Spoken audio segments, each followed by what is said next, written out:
प्राचीन समय की बात है जब भगवान श्री कृष्ण ने ब्रजवासियों को एक नई सीख दी और उनके जीवन का मार्गदर्शन किया। यह कथा गोवर्धन पूजा और इंद्रदेव के अभिमान के पराजय की है, जिसमें हमें यह सिखाया गया कि सच्ची भक्ति अहंकार से अधिक शक्तिशाली होती है।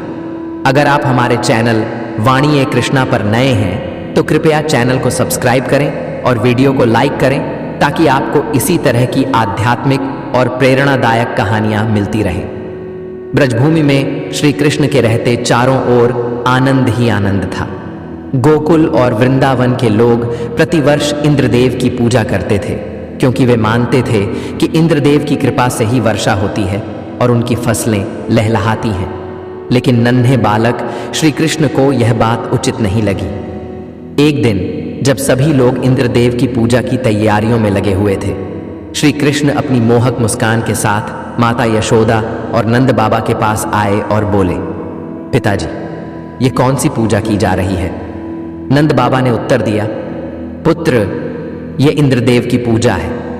हम प्रतिवर्ष उनकी आराधना करते हैं ताकि वे प्रसन्न होकर वर्षा करें और हमारी फसलें सुरक्षित रहें। श्री कृष्ण ने सरल शब्दों में समझाया, पिताजी, वर्षा केवल इंद्रदेव की कृपा से नहीं होती।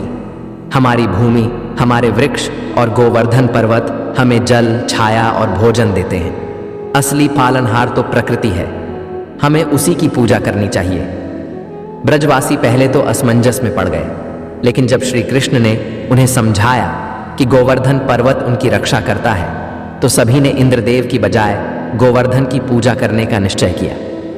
जब इंद्रदेव को यह झांत हुआ कि ब्रजवासी उनकी पूजा छोड़कर गोवर्धन पर्वत की पूजा कर रहे हैं, तो उनका अहंकार जाग उठा। उन्होंने क्रोधित होकर ब्रजभूमि पर भयंकर वर्षा कर दी। मूसलाधार बारिश होने लगी, हवाएं तेज चलने लगी और चारों ओर अंधकार छा गया। ब्रजवासी घबरा गए और श्री कृष्ण के पास सहायता मांगने पहुंचे। भगवान श्री कृष्ण ने सभी को आश्वासन दिया और अपनी छोटी अंगुली पर विशाल गोवर्धन पर्वत उठा लिया। ब्रजवासी उसके नीचे आकर सुरक्षित हो गए। 7 दिनों तक लगातार वर्षा होती रही, लेकिन श्री कृष्ण अडिग रहे।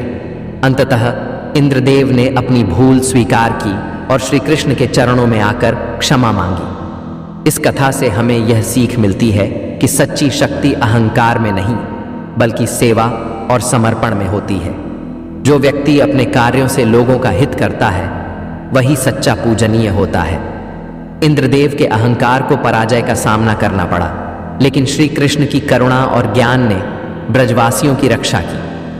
आज भी हम गोवर्धन पूजा के माध्यम से यही संदेश प्राप्त करते हैं कि प्रकृति, परिश्रम और सच्ची भक्ति को अपनाना चाहिए।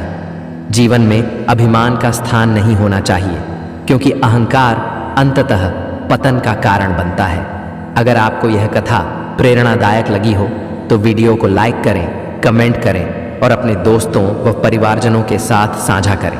साथ ही वाणी कृष्ण चैनल को सब्सक्राइब करना न भूलें, ताकि आपको और भी सुंदर और शिक्षाप्रद कहानियां मिलती रहें।